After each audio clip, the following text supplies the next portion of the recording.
तो भाई लोग कैसे हैं आप सभी। स्वागत है आप लोगों का परफेक्ट वर्ल्ड के एक नए हिंदी नॉर्मल एक्सप्लेनेशन वीडियो में। तो गाइस जैसा कि मैंने कहा था कि मैं 3 वीडियो ले आऊँगा, तो मैं बना रहा हूँ 3 वीडियो। हो सके तो ये 35 मिनट का बनाने की मैं पूरी कोशिश करूँगा अपनी तरफ से। और गाइस बस 6 सब्सक्राइबर्स चाहिए यार, 50 सब्सक्राइबर्स कंप्लीट होने में तो करा दूँ। तो चलिए शुरू करते हैं इस एपिसोड को बिना किसी बकवास के। तो हमें दिखाया जाता है सभी एल्डर शांत थे, चेहरे पर हल्की सी मुस्कान, जैसे सब कुछ उनके कंट्रोल में हो। उनके साथ कुछ मिडल एज एक्सपर्ट्स भी खड़े थे। सब मिलकर पूरी जगह को ओवरसी कर रहे थे। कोई घबराहट नहीं, कोई टेंशन नहीं, क्योंकि जो लीडिंग फिगर सीक्रेटली आए थे वो बहुत ही पावरफुल थे। तभी एक मैसेंजर घुटनों के बल गिर गया। उसका चेहरा पीला पड़ चुका था। एक 3 हेडेड एल्डर हंसी के साथ बोला, अरे इतना पैनिक क्यों हो, आराम से बोलो, जैसे आसमान गिर रहा हो। जो भी बात है हम जिम्मेदारी लेंगे। और एक मिडल एज आदमी शांत आवाज में बोलता है, बस एक हुआंग ही तो है, कोई भी सेल्फ रिलीज रेलम का कल्टीवेटर उसे पकड़कर मार सकता है। तुम लोगों ने क्या उसे किसके साथ क्या किया उसके साथ पूछा, मतलब उसके कॉन्फिडेंस पूरा था। उनके लिए ये मिशन ऑलरेडी डिसाइडेड था। पर मैसेंजर की आवाज़ कांप रही थी। उसने कहा, सब खत्म हो गए। माउंटेन के अंदर गए लोग सब वाइप आउट हो चुके हैं। बड़े लोग सब मर चुके हैं। पूरा पहाड़ सन्नाटा में भर गया। मुस्कान जम गई, टाइम जैसे रुक गया हो, मानो ऐसा हो गया। किसी ने कहा, ऐसा कैसे हो सकता है, सिर्फ एक हुआंग, हाँ टैलेंटेड है माना, लेकिन अभी इतना बड़ा नहीं हुआ कि एल्डर जनरेशन उससे डरे। और इस बार तो एक नहीं कई ग्रुप्स गए थे ना, हर ग्रुप के साथ एक ओल्डर जनरेशन का एक्सपर्ट था। तभी कुछ देर पहले तक ये एल्डर अभी कुछ देर पहले तक ये हंसी उड़ा रहे थे, और अब चेहरों पर शौक, गुस्सा और ह्यूमिलिएशन था। 3 हेडेड एल्डर का चेहरा डार्क हो गया।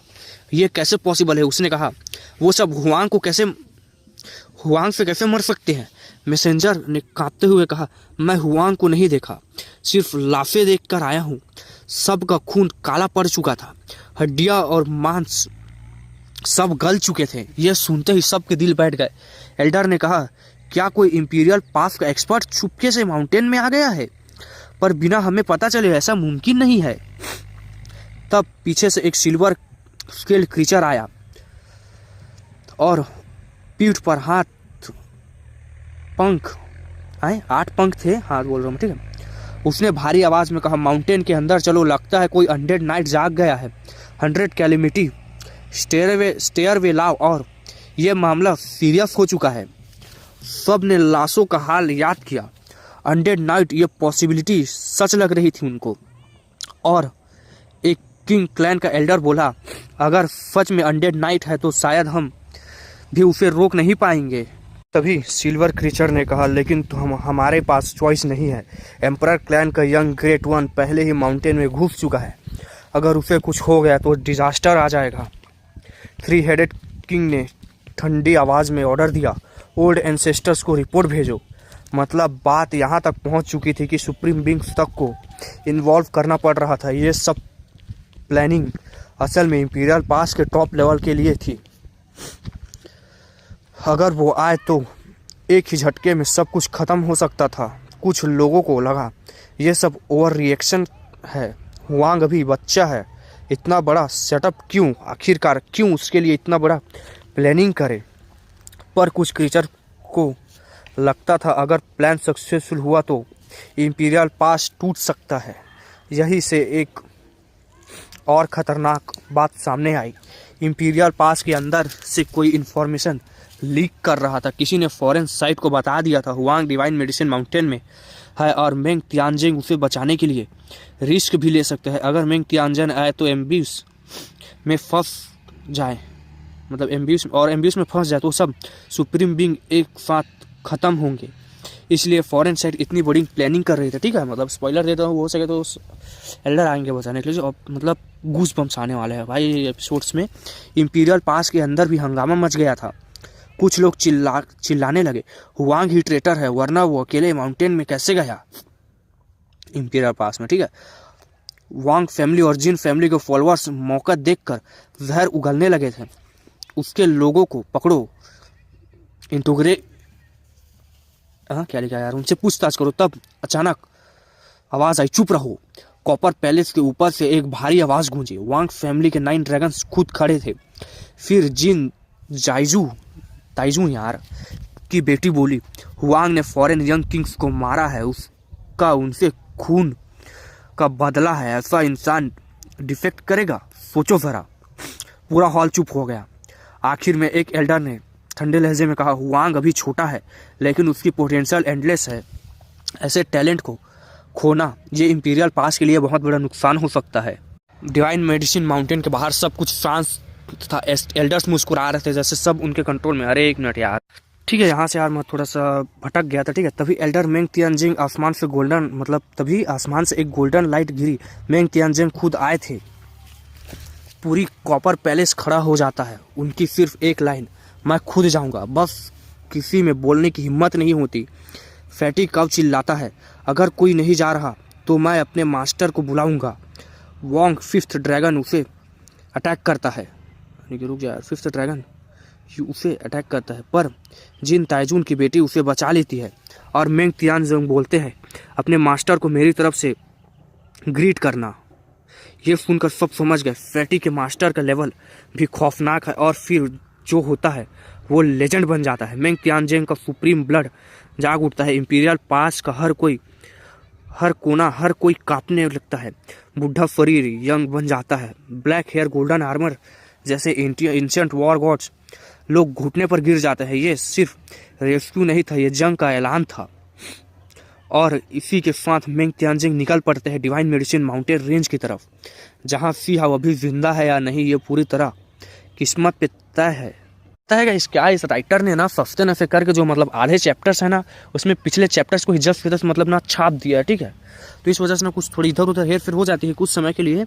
तो वैसे ही राइटर सस्ते नशे करके ना ये लिखता है राइटिंग को। ठीक है, तो हमें दिखाया जाता है मेंग तियानजिंग के बाल, ग्रेट एल्डर के बाल हवा में लहरा रहे थे। जो बुढ़ा एल्डर सब देख रहा था वो अब बिल्कुल पहचान में नहीं आ रहा था। गोल्डन लिटिल आर्मर पहने जैसे कोई एंशिएंट वॉर इमॉर्टल अपनी टाइम के रिवर के क्रॉस करके आ गया हो ऐसा लग रहा था। उसकी आंखों के खुलते बंद होते ही डिवाइन रेडियंस चमक उठती थी। ये कोई इल्यूजन नहीं था। ग्रेट एल्डर सच में यंग हो चुके थे। लोगों के दिमाग में एक ही सवाल था, क्या उन्होंने अपनी लिमिट्स तोड़ दी है? वोंग फैमिली के 5th ड्रैगन कांप रहा था। वो समझ गया ग्रेट एल्डर को चैलेंज करना उसकी औकात के बाहर है। 9 ड्रैगन्स में सिर्फ सबसे छोटा ड्रैगन ही शायद थोड़ा सा कॉन्फिडेंट था। लेजेंड के मुताबिक वो इमॉर्टल वैंग के बराबर पहुंच चुका था। मेंग तियानजिंग ने एक कदम रखा। स्टार्स प्राइमर केओस बहने लगे, स्टार्स घूमने लगे। एक गोल्डन पाथ बना और वो सीधे हजारों यानी कि हीरोजिन के पार चले गए। यानी कि वही स्पेस के टाइम और पास चले गए यार, टेलीपोर्ट हो गए बिना रुके बिना पीछे देखे। टारगेट सिर्फ एक ही था, डिवाइन मेडिसिन माउंटेन। काफ़ी देर लोग सिर्फ देर बाद खड़े हो पाए। किसी ने कहा, सीनियर मेंग शायद एनलाइटमेंट के सबसे ऊपर वाले लेवल से भी आगे निकल गए हैं। और ये बात बिल्कुल गलत नहीं लग रही थी। जब वो यंग थे उन्होंने बॉडी को फीड बनाकर कल्टीवेशन ट्राई की थी। ये बात इतना डेंजरस था कि हिस्ट्री में किसी ने इस रास्ते पर सफल नहीं हुआ था सिवाय सी हाउ के।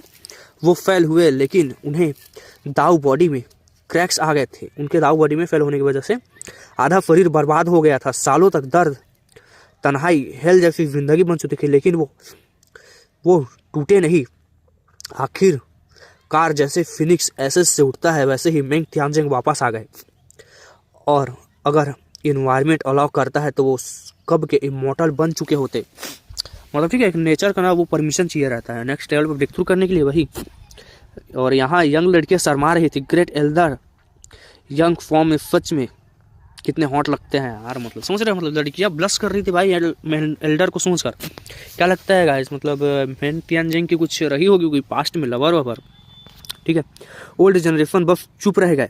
उनके पास बोलने के लिए कुछ था ही नहीं। अब सीन शिफ्ट होता है। हमें सी हाउ को दिखाया जाता है। सी हाउ जान बचाकर भाग रहा था और उसके साथ चल रहा था अनडेड नाइट। वो पहुंचते हैं एक हरे भरे चमकते हुए फॉरेस्ट में, पर जमीन पर वाइट बोन्स बिखरे हुए थे। ये जगह डेंजरस थी। एक scarlet red heavenly deity tree चिल्लाता है, दाव ब्रदर मुझे बचा लो। सी हाउ चिल्लाता हुआ बोलता है, मैं कोई बुरा काम नहीं कर रहा, ऑल लाइफ अर्थ भी है मेरे पास। तब पता चलता है ये सारे पेड़ कॉप्स ट्रीज हैं जो लाशों से उगते हैं। अनडेड नाइट एक मंत्र बोलता है, दिन में अंधेरा, ब्लडी मिस्ट, ठंडी हवा। एक मंत्र है, क्या ये बोल रहा है पता नहीं, कुछ मंत्र है, ठीक है। कॉप्स ट्री जिंदा हो जाता है और हेवनली डाइटी ट्री को पकड़ लेते हैं। सी हाउ शॉक हो जाता है। अनडेड नाइट बताता है ये पेड़ ब्यूरियल अर्थ के गार्डियंस है। गोल्डन और स्कारलेट हेवनली डाइटी ट्री बात करते हैं। सी हाउ क्लियरली बोल देता है, मैं तुम्हें हार्म नहीं करना चाहता, मैं चाहता हूँ तुम फ्यूचर में हेवनली इमॉर्टल ट्री बनो। स्कारलेट ट्री धीरे धीरे शांत हो जाता है।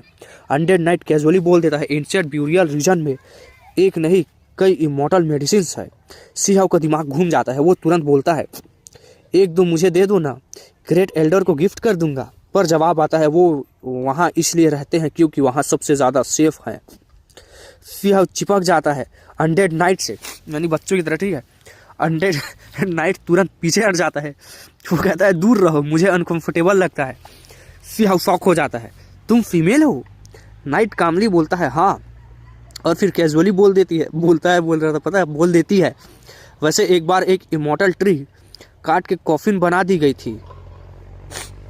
सी हाउ भड़क जाता है, कौन था वो बताओ, मैं उसे मारूंगा। अनडेड नाइट ठंडे टोन में कहता है, उसका पेट तुमसे भी, उसका, रुक जा यार क्या लिखा है, एक मिनट ना। वो कहता है, तुम, उसका पेट तुम्हें एक ही बाइट में खा जाएगा। और फिर लास्ट बूम, वो चिकन ट्रू फिनिक्स था। सी हाउ कहता है, तुम बिना फ्लेक्स के रह नहीं सकती हो क्या? और इसी के साथ डिवाइन मेडिसिन माउंटेन रेंज में मिस्ट्रीज और गहरी हो जाती है कि आखिरकार वो फिनिक्स कौन थे, इसका है क्या असली राज डिवाइन मेडिसिन माउंटेन का। अब सी हाउ को तो यह बात हजम हो नहीं रही थी। एक मुर्गा जो एंशिएंट ब्यूरियल रीजन के एक अनडेड नाइट ने पाला हो और कहा जा रहा हो कि वो पहले ट्रू फिनिक्स था, ये बात इतनी अजीब थी कि उस पे यकीन करना मुश्किल था। अनडेड नाइट ने ठंडे टोन में कहा, यकीन नहीं होता तो रहने दो, अफवाह थी कि वो पक्षी फ्लेम्स के थ्रू बर्थ फेल कर गया था, यानी कि जो फिनिक्स होती है ना, वो फ्लेम से बर्थ लेती है, वो फेल कर चुका, ठीक है। बाद में एक ग्रेट वन ने उसे अपनी शरण में रख लिया। वो और कहा जाता है कि वो इस लैंड में लाखों साल दफन रहने के बाद आखिरकार वो बस एक मुर्गा बन गया। सी हाउ ऑलमोस्ट आंखें घुमाना चाहता था। अगर ये सच था तो एंशिएंट ब्यूरियल रीजन के रिसोर्सेज अनइमेजिनेबल थे, ठीक है। फिर फुटवो और एनलेन वहाँ क्यों नहीं खुदाई करते? सी हाउ ने गुस्से में कहा। अनडेड नाइट की आवाज़ ठंडी पड़ गई। वो कहता है, जो भी वहाँ ज़्यादा गहरा घुसा वो कभी ठीक से वापस नहीं निकला। स्कारलेट हेवनली डाइटी ट्री ने हंसी उड़ा दी। इमॉर्टल मेडिसिन इतनी कमज़ोर नहीं होती, अपना ट्रंक कॉफिन बनने देगी, बेकार बातें हैं, ट्री ने कहा, ठीक है। अनडेड नाइट ने सी हाउ के हाथ में मौजूद पॉट की तरफ इशारा किया, इससे ध्यान से देखो, ये ऑल लाइफ अर्थ है, सबसे रेयर ब्यूरियल अर्थ। इसमें अगर इमॉर्टल ट्री का ट्रंक काट भी दिया जाए तो वो फिर से उठ सकता है। ये सुनकर सी हाउ के दिल लालच से भर गया। वो कहता है, मैं वहाँ जाना चाहता हूँ। नाइट ने सीधा जवाब दिया, जा सकते हो, पर 9 डेथ 1 लाइफ। सी हाउ चुप हो गया। कीमत यही थी, मतलब जो बोलते हैं ना यार कि 9 बार मर सकते हो, सिर्फ एक बार चांसेस है, यानी कि 10 में से वो है। सी हाउ चुप हो गया, फिर बोलता है, कम से कम बाहर से दिखा तो दो। नाइट ने ज़मीन पर एक मैप बनाया। सी हाउ का चेहरा सख्त हो गया। ये वही जगह थी जो इंपीरियल पास के बीस्ट स्किन मैप में मार्क थी। यही उसका असली टारगेट था। इसी बीच 2 हेवनली डाइटी ट्रीज मर्ज होने लगे। वाइट कांप उठा, लाइफ एनर्जी फैल गई, रूट्स एक हो गई। एक असली इमॉर्टल रूट जन्म हो चुका था। ट्री ने कहा, मैं भी सोने जा रहा हूँ, आधा ग्रेट एरा, यानी सोऊंगा अभी। सी हाउ मुस्कुरा दिया, अच्छे से रिकवर करो, बाकी 2 ट्रीज मैं खुद ढूंढ लूँगा। पर खतरा पास आ रहा था। इसी सब के बीच में सी हाउ को पता चला बाहर सुप्रीम बींग्स एब्यूज लगाए बैठे हैं। अगर ग्रेट एल्डर आए तो बर्बादी पक्की थी। अनडेड नाइट ने एक अजीब तरीके से बताया, अंडरग्राउंड ब्यूरियल वेन्स के थ्रू डेजर्ट में हड्डियाँ खुद मैसेज लिखने लगी। मैसेज सिर्फ इतना था, मतलब यानी कि वही, यानी कि ना यहाँ से वहाँ तक बैठे बैठे नहीं करते हैं यार, मैसेज भेजते हैं भाई, इतना था, मैं जिंदा हूँ, मदद की ज़रूरत नहीं, बाहर सुप्रीम बिंग्स घात लगाए बैठे हैं। फिर नए दुश्मन आए, उनके हाथ में 100 कैलेमिटी ट्रेव थी, यानी वो मैसेज के बाद यहाँ पर नए दुश्मन आ चुके हैं, ठीक है। फिर हमने डिसीजन लिया, अभी टकराएंगे नहीं, ये खुद ही मरेंगे। अनडेड नाइट ने उसे अंडरग्राउंड एरिया में ले गया, एक पुराना वॉर कैरियर था और पल भर में हजारों मीटर दूर टेलीपोर्ट हो गए। सरफेस पर पहुंचते ही सी हाउ का शरीर चमकने लगा और फिर उसका मांस गायब हो गया, वो सिर्फ एक स्केलेटन रह गया और अनडेड नाइट अब एक divine white winged stunning women बन चुकी थी। सी हाउ के मुंह से बस एक शब्द निकला, इम्पॉसिबल। लेडी मुस्कुराई, उसने कहा, जो तुम देख रहे हो वो ज़रूरी नहीं वही सच हो। हाँ, तो गाइस मतलब ऐसा था कि सी हाउ को ना, यानी कि हड्डियों को मतलब इल्यूजन क्रिएट कर दिया था, ठीक है। सी हाउ ने गहरी सांस लेकर कहा, ये तुम्हारी असली शक्ल थी। उसने हल्की सी मुस्कान के साथ कहा, मैं कभी मरी ही नहीं, यानी कि लेडी ने जवाब दिया, ठीक है, अनडेड नाइट ने। सी हाउ ने कहा, तुम जिंदा हो तो मैं क्या हूँ? सी हाउ ने उस लड़की को घूरते हुए पूछा। ये सब बहुत ज़्यादा अजीब हो चुका था। जो अनडेड नाइट कभी गले फड़े पंखों के साथ खड़ी थी, अब वो वही एक डिवाइन पंखों वाली सुंदरी बन चुकी थी और सी हाउ खुद सिर्फ हड्डियों का ढेर रह गया था, न मांस न खून, बस चमकती सफ़ेद हड्डियाँ। अगर मैं जिंदा हूँ, लड़की ने कहा, तो तुम खुद को क्या समझते हो? सी हाउ गरज उठा, ये सब इल्यूजन है। लड़की ने आगे बढ़कर उसी की बाहू को हल्का सा छुआ, टक, हड्डी की आवाज़ गूंज उठी, मजबूत, असली। सी हाउ का दिमाग फन्न हो गया, उसने खुद को छुआ, वाकई कोई फ्लैश नहीं था। और जब उसने लड़की का हाथ महसूस किया, वो जिंदा मांस और खून था। बकवास बंद करो, सी हाउ चिल्ला उठा, इस इल्यूजन को हटाओ। लड़की ने गहरी सांस ली, उसने कहा, सच सामने होता है लेकिन आदमी अक्सर उसे देखना नहीं चाहता। फिर अचानक उसका चेहरा बदल गया, आंखों में दहशत आ गई। उसने कहा, रुको, क्या तुम उस होली लैंड के नीचे दफन स्केलेटन हो? सी हाउ घबरा गया।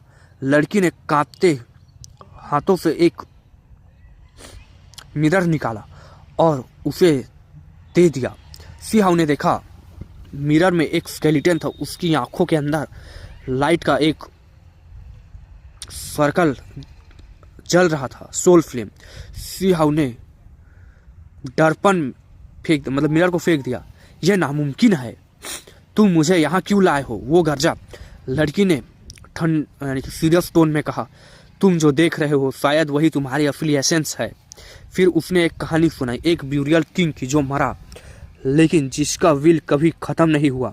उसका मांस तितली बन गया, दुनिया में भटकता रहा, और जब वो तितली वापस अपनी कब्र पर लौटी और अपनी ही हड्डी देखी, तब उसने खुद से पूछा, मैं कौन हूँ? सी हाउ कांप उठा, तुम मेरी बुद्धि यार, बुद्धि बढ़ रहा हूँ, भ्रष्ट करना चाहती हो? लड़की ने सर हिला दिया, तुम उस ब्यूरियल किंग से भी ज़्यादा भयानक हो। सी हाउ सन्न रह गया। उसने पूछा, क्यों? क्योंकि वो सिर्फ विल था। लड़की ने कहा, लेकिन तुम मरने के बाद भी अपना शरीर बनकर इस दुनिया में चल रहे हो। ये वर्ड लाइटनिंग की तरह गिरे। सी हाउ पीछे हट गया। उसने कहा, चुप रहो, मैं जिंदा हूँ। लेकिन सच उससे घूर रहा था। ये मेरी ब्यूरियल रीजन का सबसे होली लैंड है। लड़की ने कहा, यहाँ सिर्फ असली एसेंस दिखाई देती है। तब जमीन कांपने लगी, जमीन फट रही थी, यानी कि स्काई को छूते हुए एक पिलर उभर आया। उन पर एंशिएंट लिखावट थी, सब पर ग्रेट दाव की औरा थी। ये जगह जी उठी है। लड़की चीख उठी। सिर्फ तभी हो सकता है ऐसा जब तितली वापस लौटी हो, यानी बटरफ्लाई जो मतलब ना वो होती है, बिखर जाती है, ठीक है, वापस लौटती है अपनी जगह पर। तब सी हाउ का सर घूमने लगा और तब उसने एक आवाज़ सुनी, हुआंग लौट आओ। एक पूरा ग्रेट एरा बीत चुका है। वो आवाज़ आ रही थी, मतलब रो रही थी, दिल चीर देने वाली, रूह कांपने वाली। हुआंग हेवनली एम्परर, तुम सच में मर गए क्या? सी हाउ का कान सुन्न पड़ गए। उसने आसमान की सीमा की तरफ देखा। वहां समय की यानी रिवर ऑफ टाइम फट रही थी, कैओस बह रहा था। हेवन चेंज, लड़की कांप उठी। सी हाउ आगे बढ़ा। वो जानना चाहता था कौन उसे बुला रहा है, और जैसे ही उसने एक कदम रखा उसका दिल जोरों से धड़क उठा। सी हाउ बोला, ये क्या हो रहा है? सी हाउ का पूरा शरीर कांप रहा था। ठंड उसकी हड्डियों के अंदर तक घुस चुकी थी। जो कुछ उसने देखा था, जो कुछ उसने सुना था, सब दिमाग के बाहर था। कोई रो रहा था, आंसू बह रहे थे, और उसके आसपास के लोग कह रहे थे, तुम मर चुके हो, अब तुम सिर्फ एक इम्पेरिसेबल विल हो। जो सब जोड़कर देखो, ये सब जोड़कर देखो तो किसी का दिल भी हिल जाए। सी हाउ ने अपने हाथ उठाया। का का का का हड्डियों की आवाज़ गूंज रही थी। उसने मुंह खोला, यानी कि यार ढांचे यानी बन चुका था। जौ की आवाज़ इतनी क्लियर थी कि उसका दिमाग फटने लगा। फिर बिना रुके वो हॉरिजॉन की तरफ दौड़ पड़ा। वहाँ प्राइमर कैओस बह रहा था। समय की ग्रेट रिवर पास्ट से प्रेजेंट तक फैली हुई थी, और उस रिवर के बीच एक दाविस्ट प्रीस्ट रो रहा था। हेवन चेंज, ये कोई नॉर्मल चीज़ नहीं थी। ये ऐसी घटना थी जो टाइम और स्पेस दोनों को हिला दे, इसलिए इसे हेवन चेंज कहा जाता था। अब सी हाउ को धीरे धीरे दिखा वो लोग उसके अपने थे, पुराने दोस्त। हुआंग भाई, तुम्हारी आत्मा को वापस आना ही होगा, कोई कह रहा था। दाविस्ट प्रीस्ट बिलख रहा था रो रो कर। उसके कपड़े इमॉर्टल गोल्ड से बने थे, फिर भी फटे हुए, खून से भरे हुए। इसका मतलब साफ था, वो किसी ग्रेट बैटल से निकला था। कौन तुम्हें रोक सकता है? कौन तुम्हें मार सकता है? अमर होने का रास्ता पर तुम्हारा नाम लिखा है। एक तलवार से तुमने समय को काट दिया, फिर तुम कहाँ चले गए? उसकी आवाज़ गूंज रही थी, यानी कि यही बोल रही थी, ठीक है। सी हाउ का दिल भर गया। अगर वो सच में मर गया होता तो कोई उसे ऐसे नहीं ढूंढता, चाहे मुझे पूरी दुनिया खोदनी पड़े। दाविस्ट प्रीस्ट रो रहा था। वो कह रहा था, मतलब रोते रोते, ठीक है, मैं तुम्हें ढूंढ कर रहूँगा। तब एक आवाज़ है, मास्टर अब बस कीजिए, एनिमी आ रहे हैं। अनडेड नाइट ने धीरे से कहा। हर कोई हेवन चेंज को पूरी तरह नहीं देख सकता, सिर्फ वर्ल्ड शेकिंग लोग ही पूरी तरह देख सकते हैं, मतलब दिखते हैं, बोल रहे हैं उनको ही, ठीक है भाई। पता है यानी कि ना मेरा ना वो पूरी तरह से ना नाक ब्लॉक हो चुका है यार, अब और ज़्यादा हालत नहीं बची मेरी, ठीक है। दाविस्ट प्रीस्ट गुस्सा हो गया। उसने कहा, तुम क्या समझते हो इस एरा के बारे में? तुम्हें डार्केस्ट एरा पता है? तुम्हें ग्रेट बैटल का मतलब पता है? उसकी डिसाइपल ने कहा, मास्टर वो सब सिर्फ कहानियाँ है। फिनिक्स को चिकन बना के पालना, लाशें स्पेस में तैरती रहना, मर के भी तितली बन जाना, सब बकवास होता लगता है। दाविस्ट प्रीस्ट ने उसके सर पर थप्पड़ मारा, चटाक। वो एरा सब कुछ से परे था जो हम जानते हैं, उससे 1000 गुना ज़्यादा खतरनाक। सी हाउ ये सुनकर सन्न रह गया। तब उसने धीरे से कहा, काओ यूशेंग। अनडेड नाइट ने देखा, ये सच हो सकता है, उसने कहा। सी हाउ ने चीख कर पुकारा, काओ यूशेंग। अचानक एक इमेज वापस उभरी। वही मोटा दाविस्ट, अजीब है, किसी ने मुझे मेरे पुराने नाम से बुलाया, उसने कहा, ठीक है। सी हाउ ने पूरी ताकत से चिल्लाया, फैटी काऊ।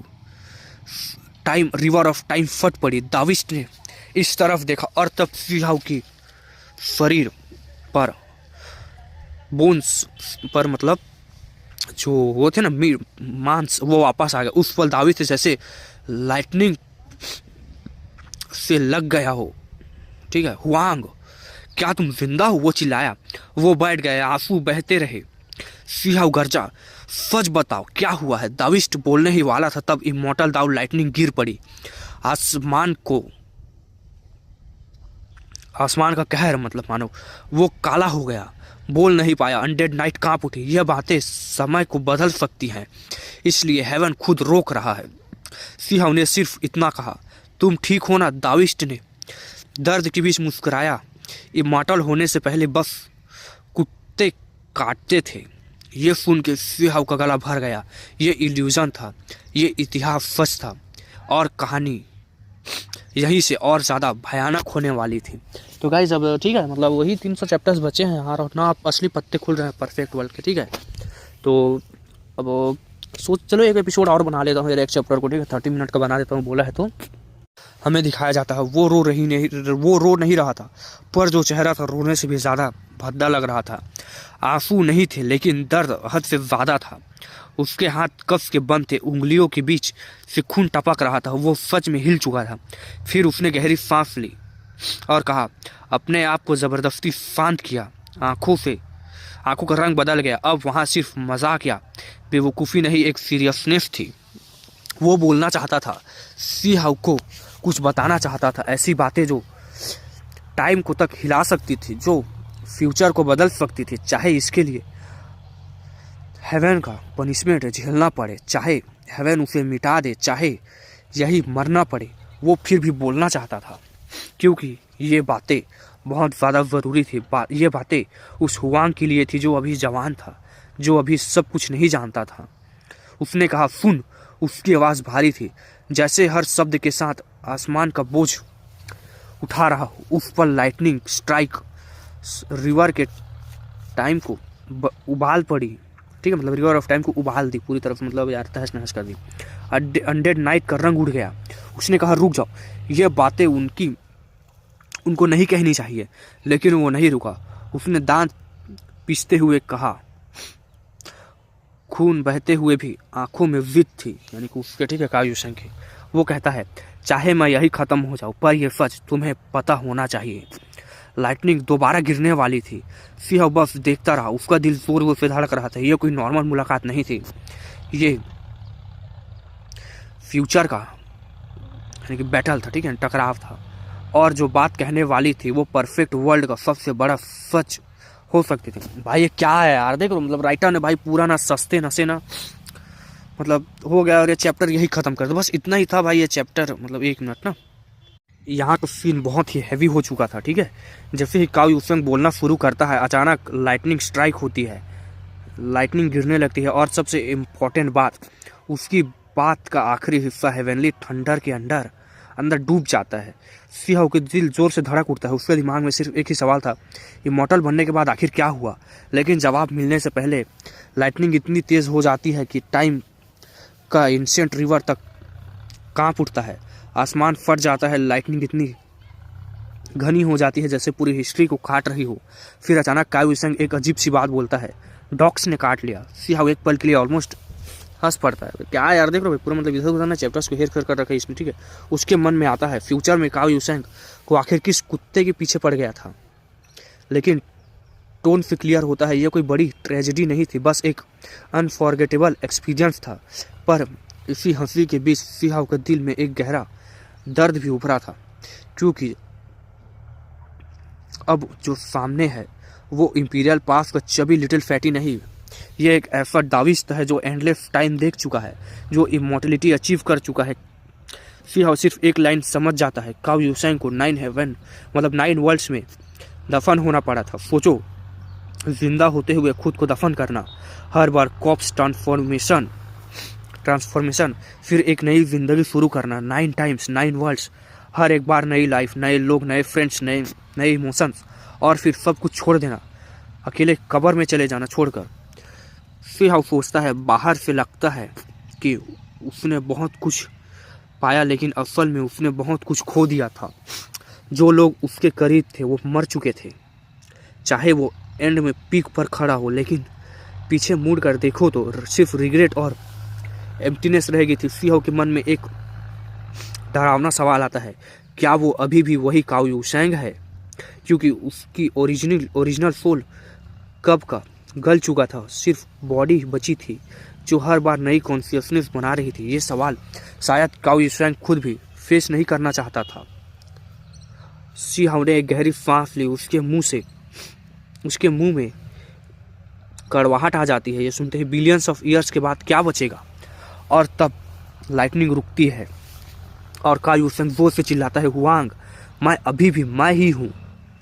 वो समझ गया था सिंह क्या सोच रहा है।